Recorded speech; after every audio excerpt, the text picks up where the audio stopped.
Hi everybody, I hope that you are all well. So welcome to another episode of Design Your Legacy. I have my friend Anouska here with me today, and we're going to be talking about finding a passion and following your dreams. And we all have a dream, and I think but we don't always know that it's possible for us. So we're just going to have a bit of a chat and explain how we're doing it. So for those of you who don't know me, I'm Roseanna. I'm the host of Design Your Legacy, and I'm the founder of fine jewellery company Roseanna Croft Jewellery.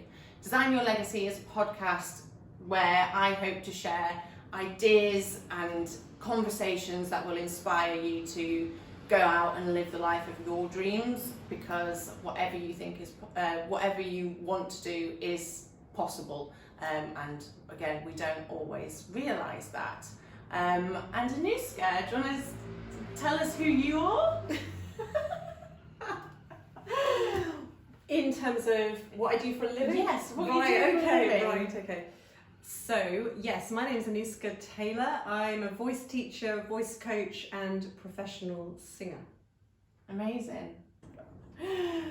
So, we are going to be talking about following your dreams, and Anouska is one of the people I see in my life every single day who is absolutely going for her dreams and doing things that most people would be too afraid to do because they don't believe it's possible. So what are you doing to follow your dreams? What is your dream? What are you doing, damn you? So I am, oh goodness, I mean, where do I start? So I guess the main thing I'm doing right now is I've been writing my own music and songwriting and recording, releasing songs, and I've got my first live show singing my own music in February. In February, which is so exciting. On the 4th of February. Yeah. Yes. So that's been huge. The whole journey has been huge. It's been massive. So we met a year ago probably. Yeah. And it started on Zoom, and then we progressed to long walks around West London, and then it turned to dinner and drinks. And when I first met you, you were talking about starting to write your own music. Yes, yeah. And it was just an idea. Yes. And then I've literally watched you write. How many singles have you got now? 5. Yeah. And one coming out shortly, in just after the show. No. Anyway, so she's always writing music, which when I first met her, it was just an idea, and now you've got your live show coming up, yes, which I think is incredible, because it's like we're told to set goals, and we're told to set smart goals, and blah blah blah blah blah. And that's the technical term, smart goals. And we're told to set them, and then we never, they can seem so impossible, but you had a goal to write music, release music, and you've done it. You've written you've written more than 5 songs. I've written 7. 7, exactly. Yeah. See, that's what I was getting at. I'm getting ahead of myself. Yeah, she's got a greatest hits album out. So I've seen kind of the end goal in one of our first ever conversations, and I guess a year's a long time really, but I feel like I've seen it on fast forward. Yes, yeah, and I think for me, and this is what I sort of say to people, I think if you truly have a dream that you want to create something, I think you just have to focus on that passion, because I think the reason we get held back and we don't sort of move forward with our dreams is the ego gets its hooks in, and it starts saying, oh, well, you've got to wait, you need more experience, you need more money, you're not ready, you need to do another training course, you need to do this, you need to do that. And it really holds us back, and that held me back for years. I mean, I didn't think I was a songwriter. I didn't think I was a musician in the technical sense of the word, because I don't have a music degree. And so I literally didn't do anything for years. I sang in other people's bands, I sang other people's songs, which I enjoyed. But I had really shut that kind of more creative part of myself out, because I had bought into my ego stories of, you're not good enough, you're not there yet, you're not this, you're not that. But when I really tapped into the passion and the reason behind why I was doing it, if I let go of all the kind of ego reasons, that's what you've got to hold on to, that's what you've got to tap into. And as soon as I started writing, and as soon as I started kind of creating, it was like, why have I taken so long? Because actually, I write really good songs. Yeah, you do. And yes, I absolutely, and this is what I would say too, it's not like you have to go it alone and you have to push everyone out. On the contrary, I think I work with really amazing people who help me to elevate and help to bring out more of my creativity. But fundamentally, the passion is something so much deeper. Yeah. So it's not driven from ego. I think that's the thing. And I think a lot of people are trying to create from ego. Yeah. And that's why they don't do it. And create from, I need to do this to be successful, otherwise I won't be successful. And so when I started my business, I didn't know anything about goals. I started my business very naively. And nearly 7 years ago now. And then I started to set goals, but my goals were always financially driven, and that's ego and that's fear. Because I felt that I had to earn a certain amount of money to be successful, and if I'm not successful, I won't be loved, and all of and I'll be a failure, and all of this. And it's only probably in the last year. I mean, I've had a massive life-changing event in the last 12 months that have made me kind of go, yeah, but is this making me happy? Is this actually coming from the passion that I once had for being a jewellery designer, and actually probably know a lot of what I've done what I've strived for over the last 6 years. I've been following superficial goals rather than actually going from this place of passion and heart, like that we're talking about. I love designing jewellery, I love big jewellery, I love diamonds, I love colour, and I love designing jewellery that might one day be worn somewhere spectacular, stuff that you might see in the V&A one day. And I'd love to be able to design that, but I've always been too scared to do it. I think until now, when I realised actually life is way too short and you just have to get on and do it. So watch this space, guys. But Anouska's actually done it, and so when I know you've actually done it. So while I feel like I've been watching the last year on the sidelines. Like I've not really taken part in the last 6 months, and I've watched you from the sidelines, kind of writing more music, releasing more songs, putting on this show, and talk about how it feels to come from that place of heart. So when the ego takes over and says, oh yeah, but you're not good enough. You're not good enough. So how do you overcome that? How does it feel? Well, I think it's really coming from that place of passion, and I think it's allowing yourself, and I know this is such a cliche and everyone talks about this, but it's so true, it's really being present, because the ego can't be involved when we're really present. And when I'm writing and singing, I'm very present. There's nothing else I'm thinking about. I'm not thinking about anything else. I'm just in the moment, and when I'm singing, it's even more, it's a full body experience. I can't be thinking about anything else. I mean, you can, but it's a lot harder to when you're really, really present. So that's the thing. I think it's just really allowing yourself to get totally absorbed in what you're doing. And that's what I do. But I think you can only really, truly do that when you're really passionate about what you're doing. And I think where a lot of people struggle is finding that passion and figuring it out. So you've kind of always, not always been in music, but you've always enjoyed singing, and you've done shows with other people's music, but so you've always had a passion for music, and you know that. But a lot of people, and I've always had a passion for jewellery, well, when I kind of fell into it, but what I realised I always had a passion for shiny things. When I look back to my childhood and remember that I used to look at my grandma's jewellery. My uncle's a goldsmith, so I used to I was obsessed with that, and any piece that my uncle had made, I used to love going to his shop, his workshop, and so that's kind of how I figured out what my passion was. And as I've got older and as I've been through the last 6 months, I have other passions as well. And I think when you are present in yourself, you can figure out what those passions are, because something talks to you and it tells you, like, it just feels right. It just feels good in here. Whereas that's not what we're taught to tune into. We're not taught to listen to our intuition in primary school or at university. We're taught to follow the path, and that path doesn't necessarily, for most people, doesn't include a passion. Like,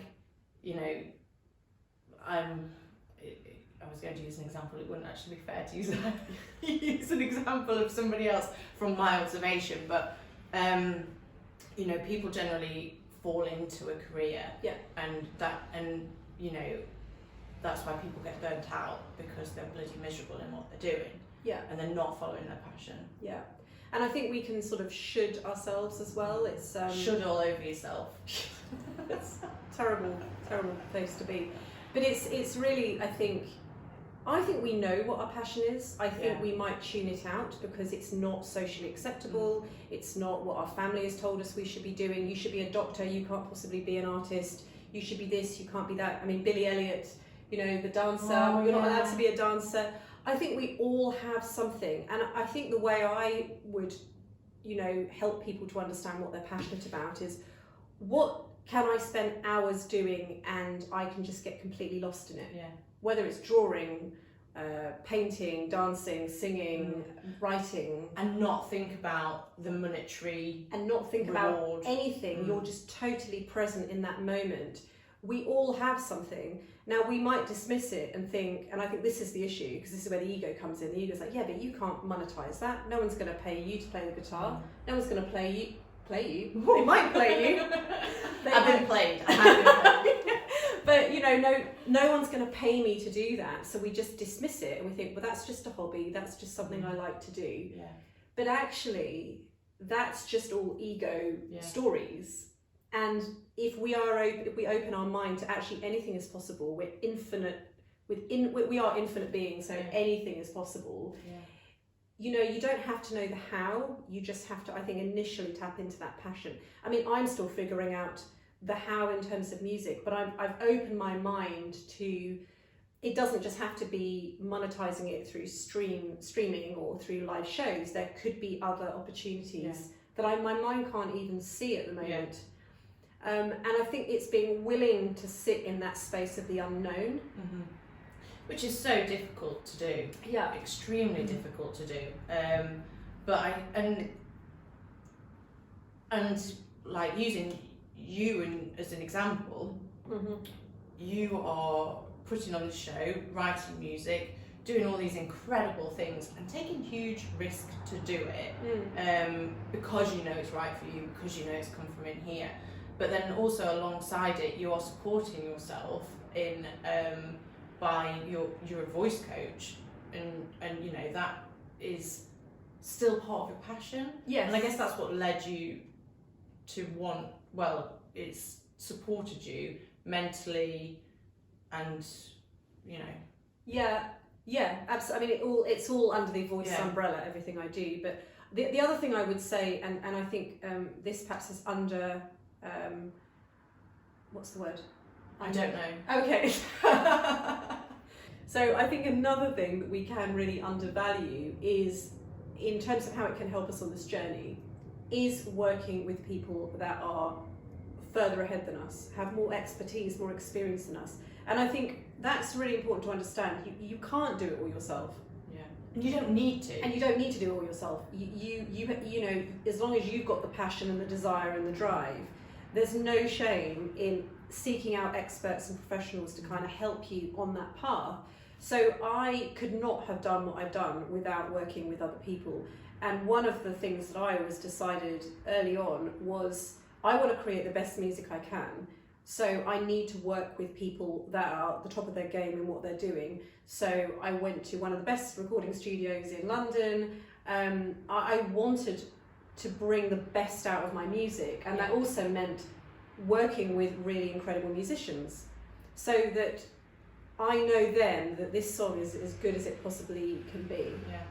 And I think that's, and it doesn't necessarily have to cost a lot of money. I mean, it can do, but I think it's just being willing to kind of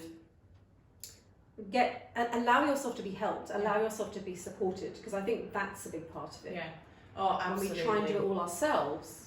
And I know from first-hand experience how fucking hard it is from trying to do it all yourself. Like, that's what I've done that's what I did.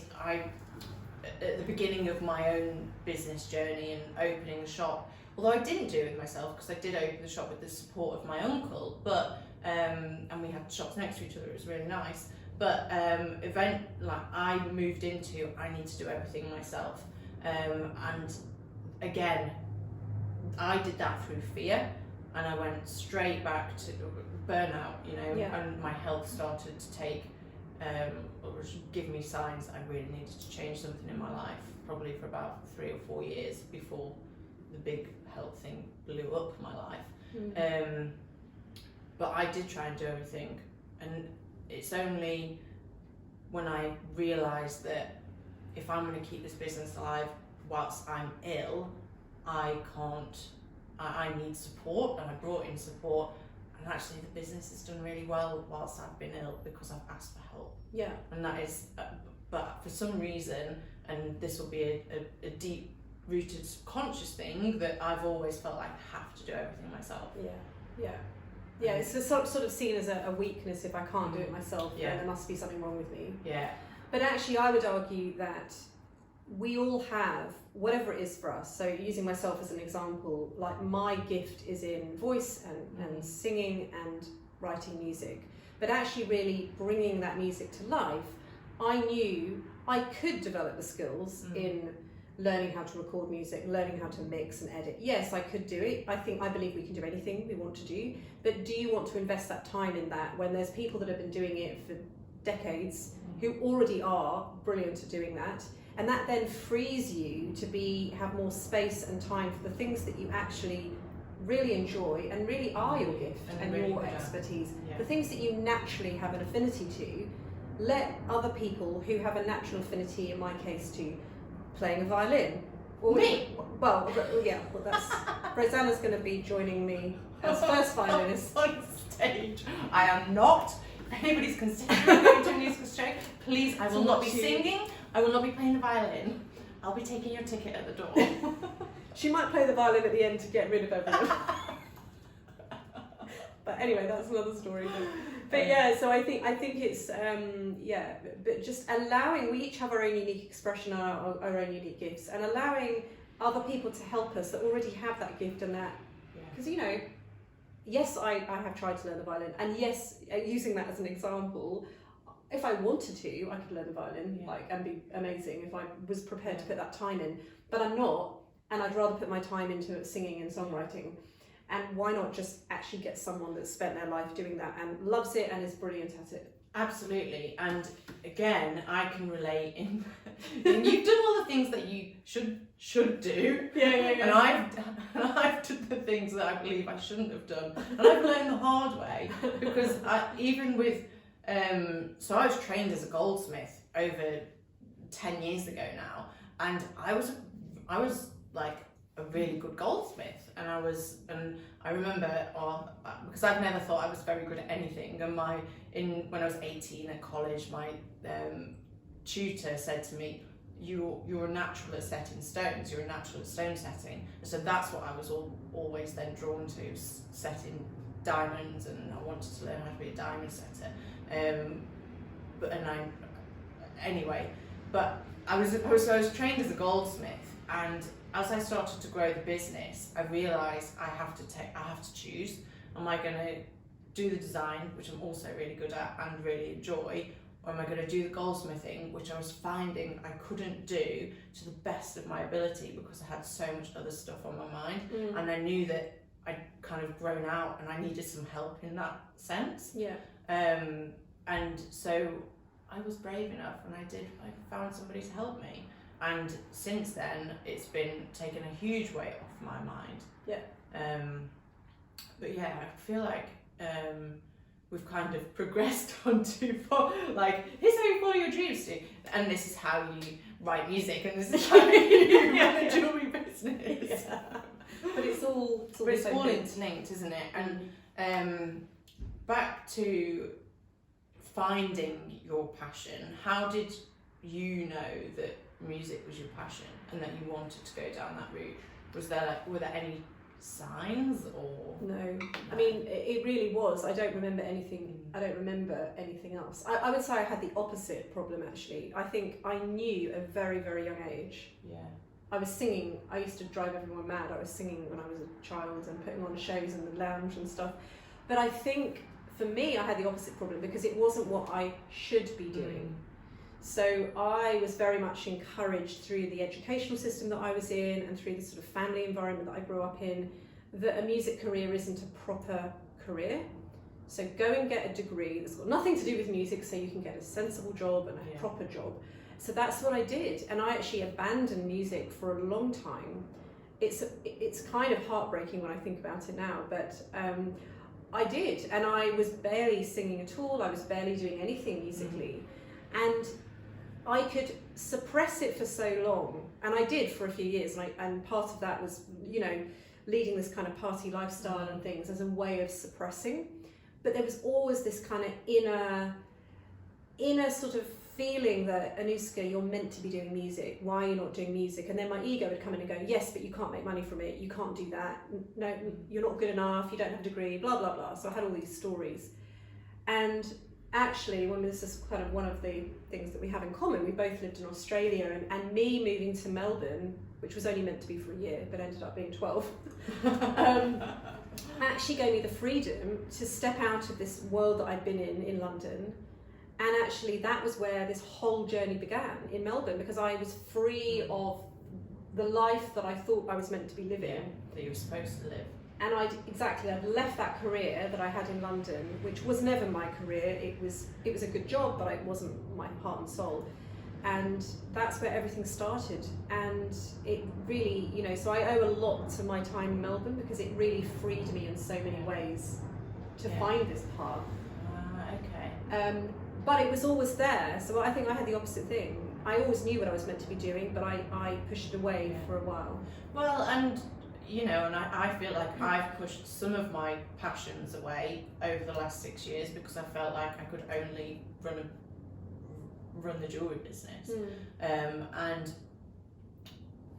since my eyes were opened with my diagnosis and realising that life can be really short, and whilst we are infinite, we will only live this life once. We only get one shot at this life, and this is why I'm really passionate, and I always have been, but it took the diagnosis for me to go, no, you have to follow your own passions, B, you have to tell people that they can also follow theirs. And I've completely lost my train of thought. It's okay, I couldn't remember a word, so. But I think, I don't know, I just think it's so important that we listen to what our heart's telling us that we can be doing. It doesn't matter about what you think you should be doing. It's about really, you know, if you're happy or not, and we can always be happier, and we believe that life has to be hard and life doesn't have to be hard, and there are still hard days. I mean, it can't have been easy, your journey over the last, I know it hasn't been an easy journey for you to get to this point of writing music, and now you're doing it, and it'll be interesting to maybe have a conversation again after the show, because I feel like that's like the first, I guess, the next major milestone in your dream and your passion. Where I was going was having multiple passions. And so I'm a very passionate jewellery designer, and very passionate about designing some wild jewellery. Again, watch this space, because one day I might pull my finger out. But also, I'm really passionate about writing, and telling stories. In fact, no, maybe my passion is storytelling, because all my pieces of jewellery tell a story. Every single piece I've ever made. I gave you a necklace for Christmas that was a starfish that I'd had cast in solid silver from Australia, because we have the Australia link, and she's the star of her own show. So cheesy.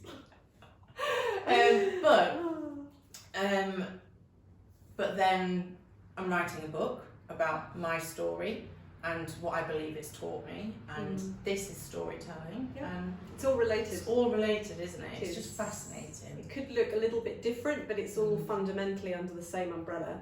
And the same with me. I mean, I teach, I work with speakers, I help people with their voice. It's still all voice, and for me, everything I do falls into one of two camps, or, I mean, it's all under the voice umbrella, but I'm either wanting to inspire people or empower people, or both. And so when people come to my shows, I obviously want people to have an incredible experience and to feel and be moved, which Roseanna always cries when she listens to my music. She assures me her music is getting more upbeat. The seventh song is more upbeat. I don't know where I was going anymore. Well, maybe. Okay, so what's your top piece of advice for somebody who wants to follow a passion but doesn't know where to start? Okay, I'm gonna answer in a very cliche way. Go for it. Okay. It's probably everything you hear, but there's a reason why you hear it all the time. You've got to get still and you've got to connect to yourself. Because we have every piece of wisdom and knowledge within us. It's just most of the time we distract ourselves, we keep ourselves busy, and we listen to that ego, chatter, critical, negative mind. Like, your body knows everything about what you need to do, and it will guide you. And I just remember, as a very quick example, when I recorded my first song at Metropolis, it was the first time I'd ever been in a recording studio of this sort of scale, of this kind of level of expertise. I mean, Adele, shall I say this? Go for it, yes. Adele recorded part of her new album there, so it's that level of quality. And I had so much imposter stuff going on even before I got in there. And when I first heard my song kind of back through the monitors, I was nearly in tears. And my heart, I literally felt my heart open. I was like, oh my God, I am meant to be doing this. And I'd never really fully experienced that before, in that way, in that depth. And it was only because I literally put myself in this situation that was totally out of my comfort zone on so many levels. And but I wouldn't have got there if I hadn't found the stillness and listened to that kind of deeper part of myself that said, you need to be songwriting. You need to be songwriting. Yeah. Why are you not songwriting? Mm-hmm. Because I used to ignore it. I used to push it away. And there are deeper rooted beliefs in, obviously, that you had that made you push it away and made you not look at it. And then as you evolve, because of the work that you're doing, because you are still and you do listen to yourself, those beliefs then shift, and then they become kind of a confidence in yourself rather than this imposter syndrome. And if I was going to give any advice, it would be very, very similar. But you can learn to listen to yourself through things like meditation, or taking yourself for a walk in nature, having a conversation with a friend who is positive and who has an outlook on life that isn't all kind of victim mentality. And just an open conversation with anybody can actually help you to think, and listen to those little thoughts in your mind. Listen to those, not the fearful thoughts, listen to the ones that come from here, the ones that you just know. And it might be scary, but you can work on overcoming that fear. And there's a great book, Feel the Fear and Do It Anyway, is a good starting point to learn how to just kind of evolve from that. And it's just about doing it, and try it and sit for an afternoon. And if your passion is, you know, contemporary art, sit down and get a canvas and go for it and see what happens. And you know, if you want to be a songwriter, write a song. And for myself, I'm going to give myself some advice here. Sit down and design some jewellery. Make sure you schedule in the time to try and do something small towards your dream every day. You know, and just go for it, because life really is too short. I don't want people to kind of get to a stage where they're so burnt out, they're so miserable, they're so facing health conditions, because I believe that all health conditions stem from within here. It's your body trying to tell you something. It's, you know, you've not listened to that intuition, and that is kind of, I think, when we start to I don't know, our bodies start to go, you need to listen to me, and you're not living your happiest life, and you can live a happy life. I just had a couple of things I wanted to say. Go for it. She never shuts up, this one. No. Couple of things just with fear. I don't believe the fear will ever go away. You just give it less weight in your mind. So it's not that I don't have any fear. Far from it. Far from it.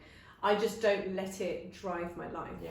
And I've learned with meditation and visualization and yoga and all those types of things to kind of calm my nervous system. But the fear is absolutely there. And I could very easily buy into it if I didn't maintain the kind of the higher work. Yeah.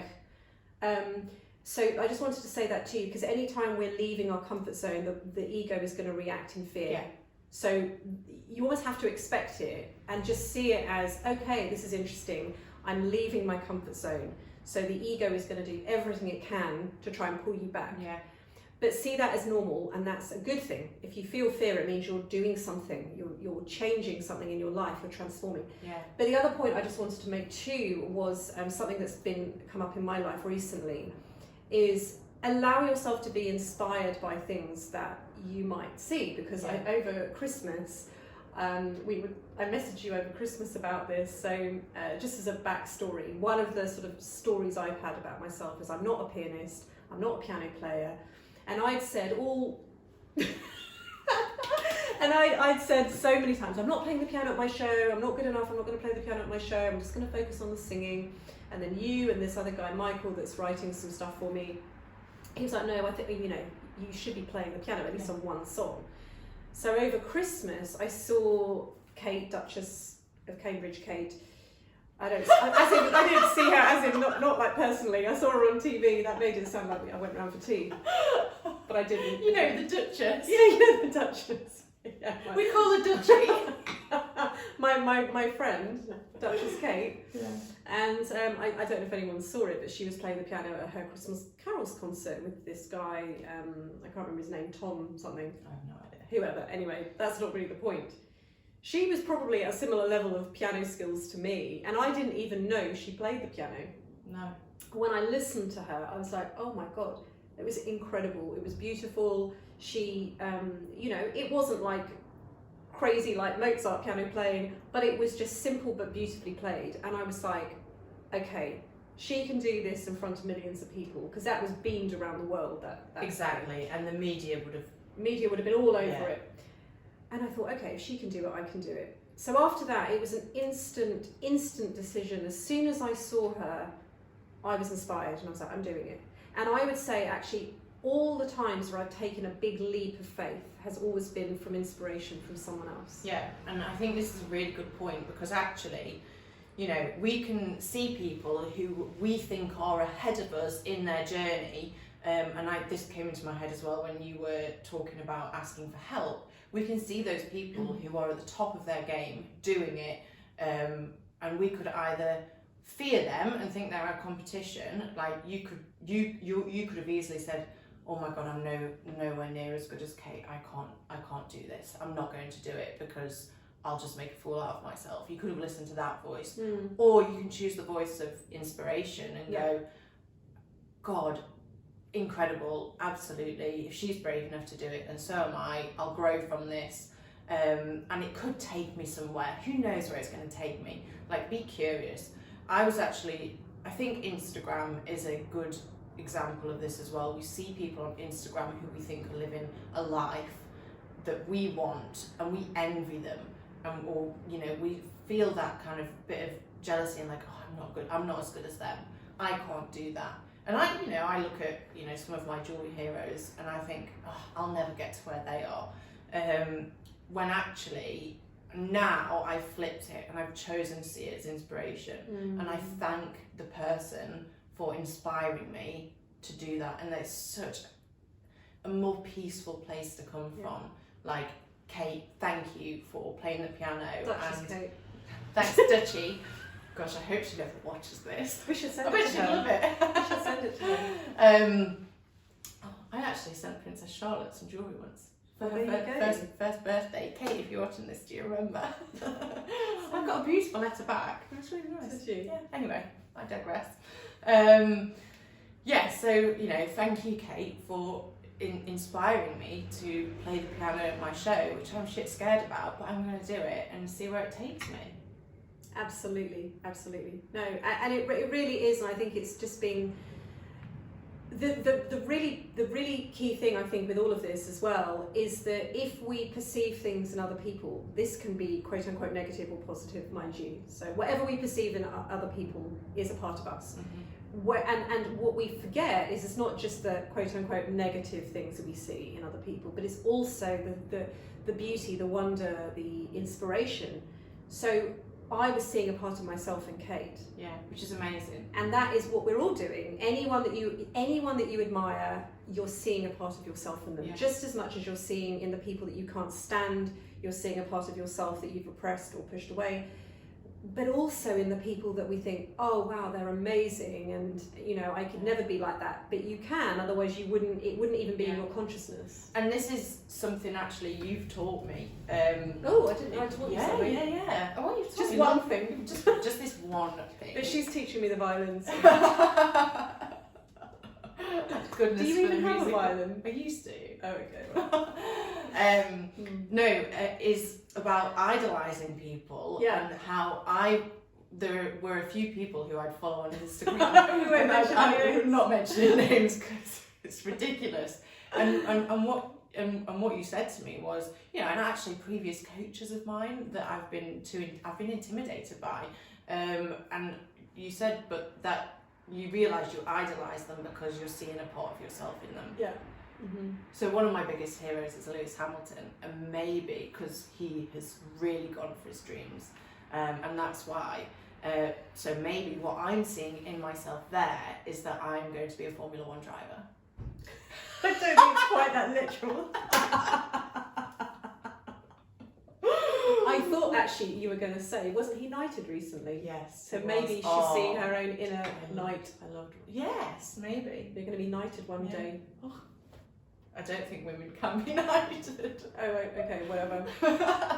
Okay. Oh, by Kate. Wouldn't that be amazing? Yes, exactly. Okay, Anyway, I'm gonna leave it there. But so please go and follow your dreams. If you have any questions about how to kind of listen to that intuition, I mean, there are so many incredible videos on YouTube that you can people to follow, listen to. But if you've got any questions, please just reach out, talk to me, talk to Anouska. Maybe don't. She'll make you do scary stuff.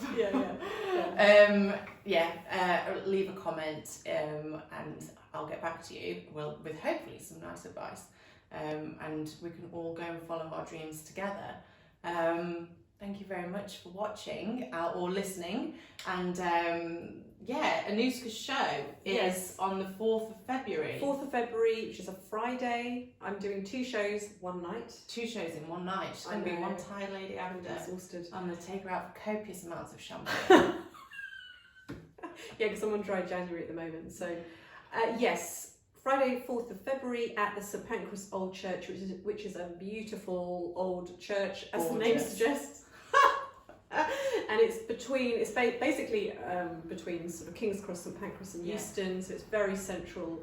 and just beautiful. The Beatles played there once. It's got a lot of musical history. Wow. Yeah. Amazing. But it's one of those venues now where big artists will play, but when they do like a secret show, it's a very intimate venue, but it's really beautiful and amazing acoustics. So if you go to anouskavocals.com, which will put a link in the and I'll put a link in the show notes and in the description, and you can follow Anouska on Instagram.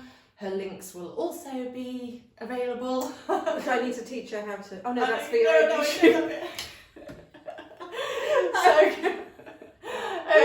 So yes, and if you liked this episode, please subscribe, share it with your friends. If you know somebody who is struggling to listen to their intuition and follow their dreams, please share it with them. You just never know, you might help them. If you know someone who's having a hard time, you just never know what sharing something like this with them could do.